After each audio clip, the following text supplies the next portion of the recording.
Hello, everyone. My name is Kathy Skinner. I'm the CEO and co-founder of NexgenPort.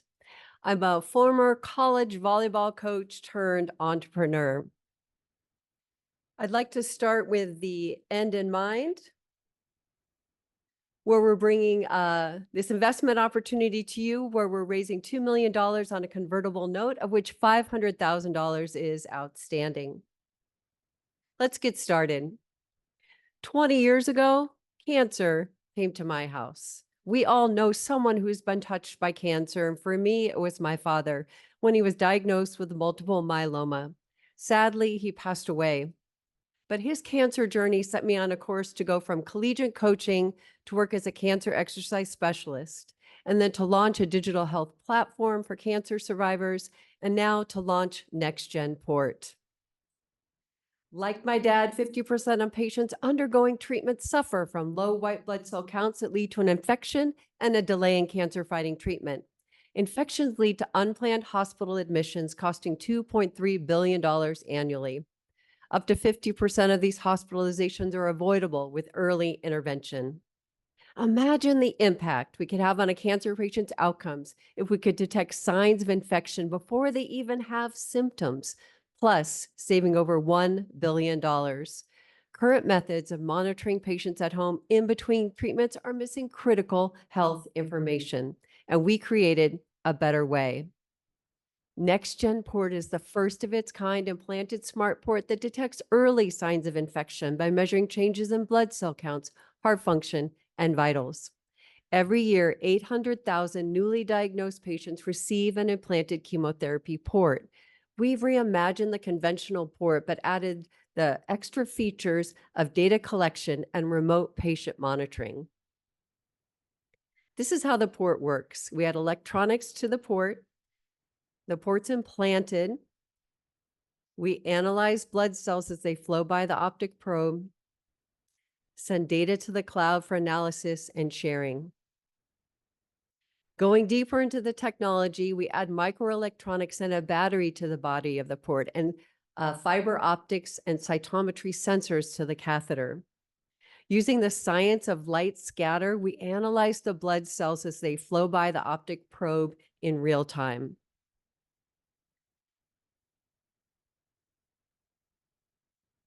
In this particular slide, you can see the area of incidence, which is the red box, and you can see bright cells flowing by. These are granulocytes. This is in whole undiluted flowing blood, and this illustrates how we're able to capture blood cells in real time, and this can mimic the way we capture it in vivo. And then the chart below illustrates when the granulocytes and the neutrophils go by and peak, we can measure that, and that will show how we'll be able to gather the data, initially using a very simple algorithm and machine learning software. And we bring this together in a platform, think hardware, software, and data. We port the raw data from the port via Bluetooth to the cloud for analysis and share the findings with care teams based on their existing clinical protocols. And we integrate via API into electronic medical records. And we capture the data points that oncologists are looking for every day. Number one, early signs of life-threatening infection. And number two, is a patient even ready for their next treatment? Should they hop in their car and drive all the way to clinic only to be turned away because their blood cell counts are off? And we're the team to bring this to market. This is my third startup, and I focus on investor relations and strategic partnerships. Dr. Roseanne Welcher is a leader in companion diagnostics and cancer, and she's taken 50 products through the FDA. Kelly Christian has spent 30 years in medical device, and out of all the chemotherapy ports that are currently in the market, he's had a hand in 80% of them. And Dr. Dean Gesme is our board chair, serial entrepreneur, and the former president of Minnesota Oncology. We have a very active board, including people who've launched and led medical device and development companies, thought leaders in the convergence of healthcare and technology, and leaders in quality and regulatory. And the size of the market is significant. As I shared, 800,000 newly diagnosed cancer patients receive an implanted port, but even at that size of the market, ports are 50% underutilized. Our forecast shows 216 million 6 years after commercial launch.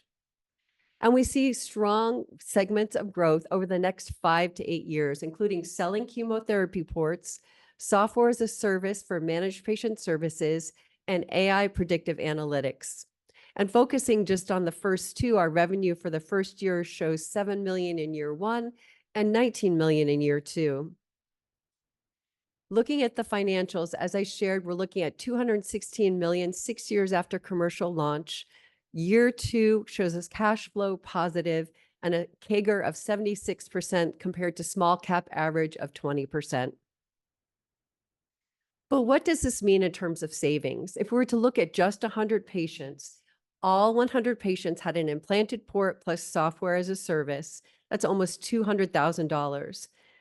25% of those patients are guaranteed, unfortunately, to land in the hospital because of febrile neutropenia, which is infection with fever. If we could avoid 12 of these hospitalizations, we're showing a net savings of $474,000 in 9 months. That's a 2.4x return.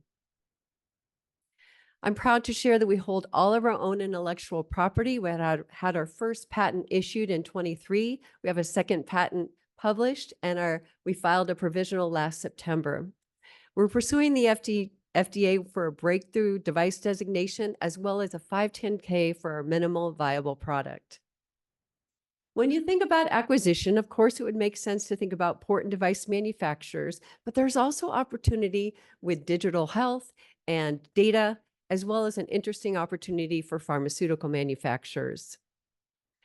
We've had several key collaborations to date, including Mayo Clinic, where we've worked with Dr. Haddad for the last 4 years in Mayo Rochester.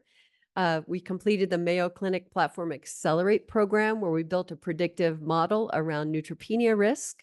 We also completed MedTech Innovator. To date, we've been highly capital efficient. We'll be doing several animal models over the next 18 months. We'll be launching our Series A later this year. We have a line of sight to our FDA in 27, as well as initial sales in 27.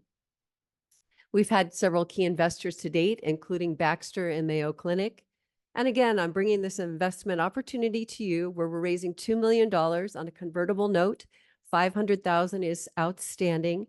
We'll be using that money toward product development, intellectual property, and our animal models.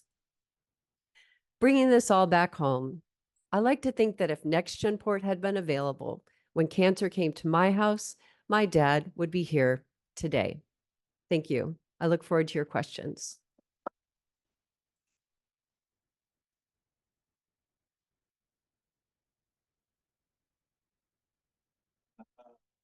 Question. Cost savings, hospitalization avoidance. It's a hard sell to the provider purchasers. Have you given thought to expanded revenue opportunities for providers that could be unlocked by adopting this technology? For example, does it enable unrealized RPM, CCM, or otherwise? Yes, thank you. So yes, one benefit to hospital systems is cost avoidance, but clearly we can increase clinical efficiency. Imagine patients that are eligible for treatment do show up to clinic. Hospital systems can bill for the chemotherapy. They can bill for the services that doctors see patients, care teams see patients. So it is actually a revenue generation approach. There's also money to be had by avoiding unnecessary trips to the lab. And so we can take on some of that cost and mitigate the cost to a patient to go to a lab for an unnecessary blood draw.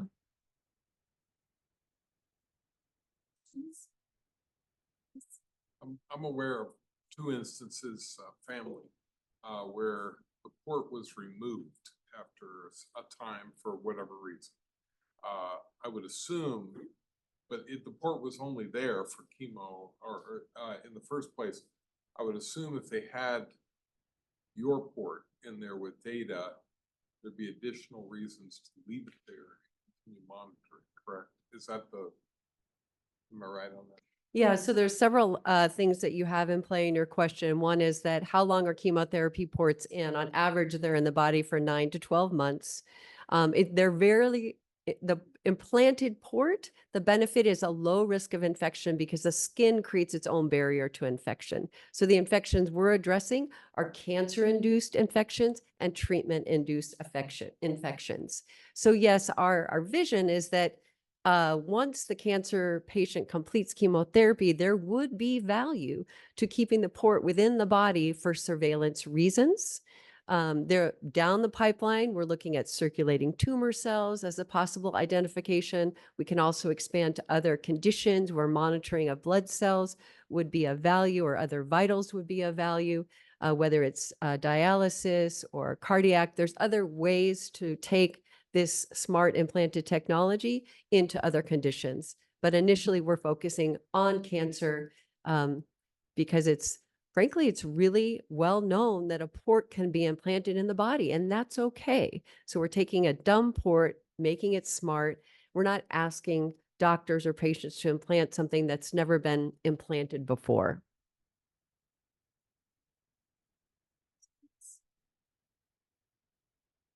Yes. Basic engineering question. How much larger is your port? Again, I've had family members who've had them. They're not tiny, even the original one, but this looks quite a bit larger. This would be sticking out above, like, just tell us. So thanks, because now I can bring out my demo. So he's not a plant, people. So this is a conventional chemotherapy port, and the profile may seem large to some and small to others. Frankly, they've been working on the design. They haven't changed much in 20 years. They like to keep it as flat as possible. There is room for microelectronics in the body of the port in the current form, fit, and function. So, and then think about fiber optics going into the catheter and the microsensors that are in the catheter touching blood as it flows by. So when you think about wearables that are on the skin or patches, those get some biometrics. They're not touching blood. And they're not touching blood in real time over time to look for changes. So even a blood stick is point in time. A lab test is point in time. We're looking at real time over time, getting data points 2 to 4 times a day in between chemotherapy visits. This is novel data that has not been gathered in this way before. And our oncologists that are supporting us are excited because we don't know yet. It's a new frontier. And I like to say that because I was talking to a company about putting it in their astronauts. So there's my far-fledged idea. Yes. Curious, ports, they're usually injecting something through the port, right? Correct. Doing that multiple times. So how do you make sure the electronics part is stable? So ports, you're right, they're under the skin, and there's a place, a septum, in which chemotherapy is injected or blood is withdrawn, hermetically sealed like all the other medical devices, defibrillators, pacemakers, things with batteries. We would take a similar approach to security, efficacy, safety, all the same. Thank you.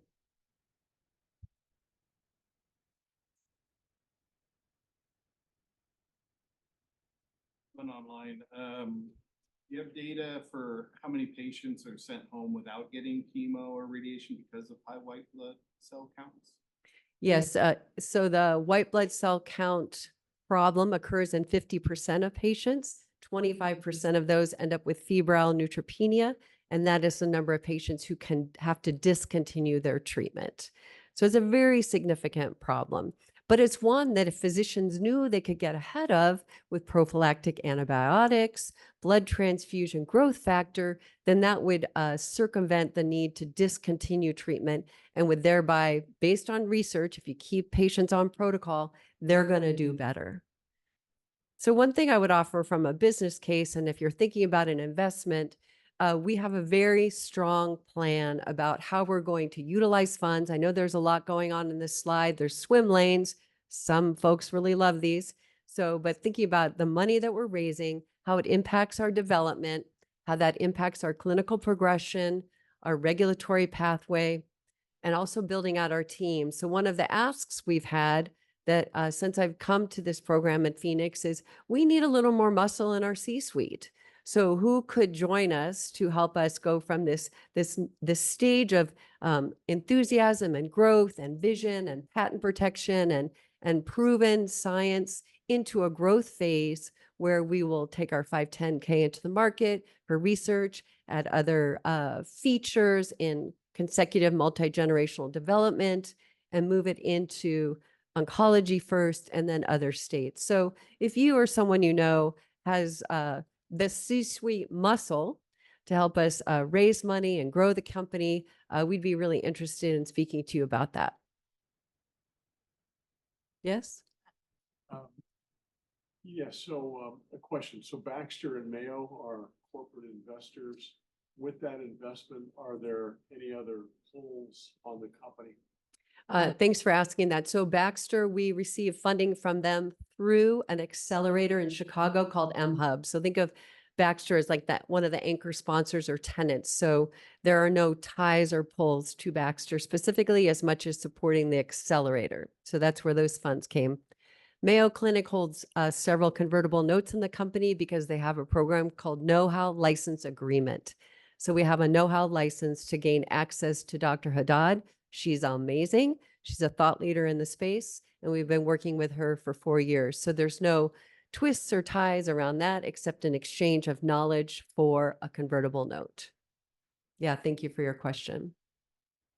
I would also point out that locally, the Cancer Fund has invested. They also created a very robust investor memo, if you'd like to look at that. And I also have to give props to a Minnesota-based investment firm called Groove Capital. They invested in January, so it's nice to get some money in 2025. And I welcome other people who'd like to help us on our seed round. And Mayo Ventures, I can't promise, but I strongly think they will invest. They have several incentives to do so, but they can't lead. So for our Series A, we're looking for a blue chip investor for Mayo. I'm meeting with Becton Dickinson again next week. And again, they don't lead, but they participate. So anyone who has kind of that, the chops to take that step forward and diligence and lead, we have some interesting strategics who I think we can bring along. Thank you so much. Thanks for hanging all the way through. Appreciate it.